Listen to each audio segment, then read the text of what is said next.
तुझे देखा, तुझे चाहा, तुझे प्यार किया, घड़ी घड़ी सिर्फ तू भोला भाला, ये जग सयाना छोड़ नहीं जाना। नमस्कार दोस्तों, आज हम बात कर रहे हैं 90s की बोल्ड और बिंदास एक्ट्रेस शिल्पा शिरोडकर की, जिनकी जिंदगी में ग्लैमर जितना रहा उतनी ही गॉसिप और कंट्रोवर्सी भी। शिल्पा का जन्म एक फिल्मी परिवार में हुआ। इनकी दादी मीनाक्षी शिरोडकर 1938 में फिल्मों में स्विमसूट पहनकर तहलका मचा दिया था और बहन नम्रता शिरोडकर मिस इंडिया बनी और आगे चलकर साउथ सुपरस्टार महेश बाबू की पत्नी बनी। शिल्पा खुद पढ़ाई में कमजोर थी, 10वीं फेल हो गई, लेकिन हार नहीं मानी। उन्होंने एक्टिंग क्लास ज्वाइन की और सीधे फिल्मी दुनिया में कदम रख दिया। सनम मेरे सनम, सनम मेरे सनम, कसम तेरी कसम। बचपन से ही लाइमलाइट और गॉसिप इनकी किस्मत में लिखी थी। शिल्पा की एक्टिंग की शुरुआत भी कम फिल्मी नहीं रही। सिर्फ 16 साल की उम्र में उन्हें सौतन की बेटी में लॉन्च करने का कॉन्ट्रैक्ट साइन करवाया गया, लेकिन फिल्म सालों तक बंद पड़ी रही।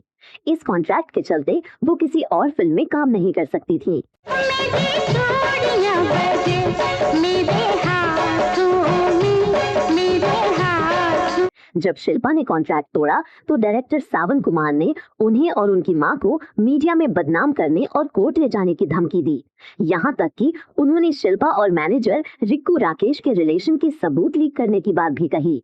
आखिरकार शिल्पा का फिल्मी सफर शुरू हुआ 1989 के फिल्म भ्रष्टाचार से, जिसमें उन्होंने एक ब्लाइंड लड़की का किरदार निभाया था। तेरे नैना मेरे नैनों से मीठी मीठी बातें करे। इसके बाद तो जैसे शिल्पा की झोली में फिल्में बरस पड़ी। किशन कन्हैया से लेकर आंखें और खुदा गवाह तक, शिल्पा ने उस दौर के लगभग हर बड़े हीरो के साथ स्क्रीन शेयर की। मिथुन, अनिल कपूर, गोविंदा, सुनील शेट्टी और यहाँ तक कि अमिताभ बच्चन और श्रीदेवी के साथ भी। लेकिन जितनी पहचान उन्हें एक्टिंग से मिली, उससे कहीं ज्यादा उनकी पहचान बनी भीगी साड़ी में बोल्ड सीन्स देने की वजह से। राधा बिना जैसा गाना आज भी लोगों की यादों में ताजा है।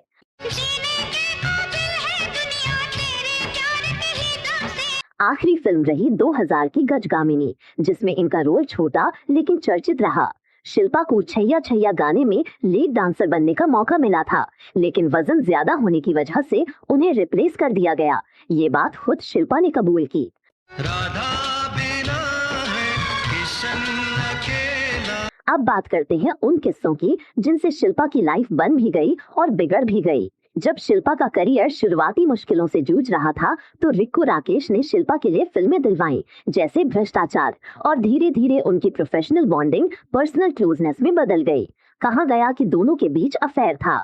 बात इतनी बढ़ी, राकेश की शादी पे बनाई, जिससे हंगामा मच गया और रिक्कू ने शिल्पा से दूरी बना ली।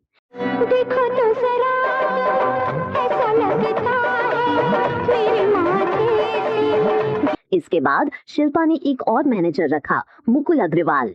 कुछ वक्त बाद फिर वही कहानी दोहराई गई। इंडस्ट्री में चर्चाएं होने लगी कि शिल्पा और मुकुल के बीच भी कुछ चल रहा है। मुकुल की पत्नी ने भी इस रिश्ते पर आपत्ति जताई और मुकुल को शिल्पा के साथ काम बंद करने को मजबूर कर दिया। एक के बाद एक इन विवादों ने शिल्पा की छवि पर असर डाला। इश्क में जान गवा देंगे गवा। सबसे ज्यादा सुर्खियों में रही सचिन तेंदुलकर से शादी की खबरें। साल 1994 में अखबारों में ऐसी चर्चा थी कि क्रिकेट का भगवान और बॉलीवुड की बोल्ड क्वीन शादी करने वाले हैं, लेकिन सचिन ने अफवाह बताकर मामला रफा दफा कर दिया। कहनी है एक बात मगर मैं कह नहीं पाती हूँ। 2000 में उन्होंने शादी एक UK based banker Aparesh Ranjit से और लंदन शिफ्ट हो गईं। एक बेटी अनुष्का की मां बनी, लेकिन शादीशुदा जिंदगी में भी तूफान आया जब शिल्पा को पति के अफेयर का शक हुआ। मामला तलाक तक पहुंचा, लेकिन बेटी की खातिर उन्होंने रिश्ता संभाल लिया।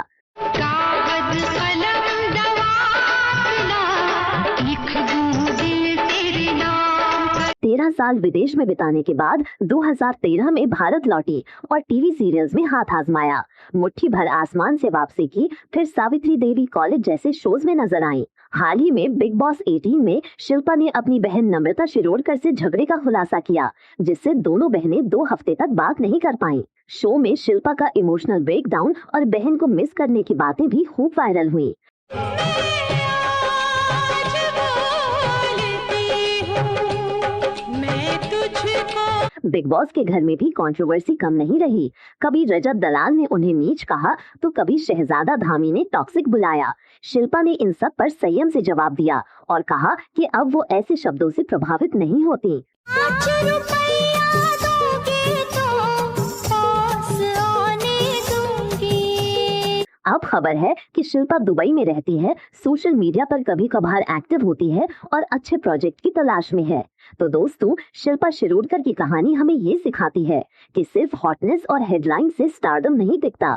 जरूरी है मजबूत मैनेजमेंट, सही फैसले और फिटनेस, वरना बॉलीवुड आपको याद तो रखता है लेकिन स्क्रीन पर दोबारा लाना भूल जाता है।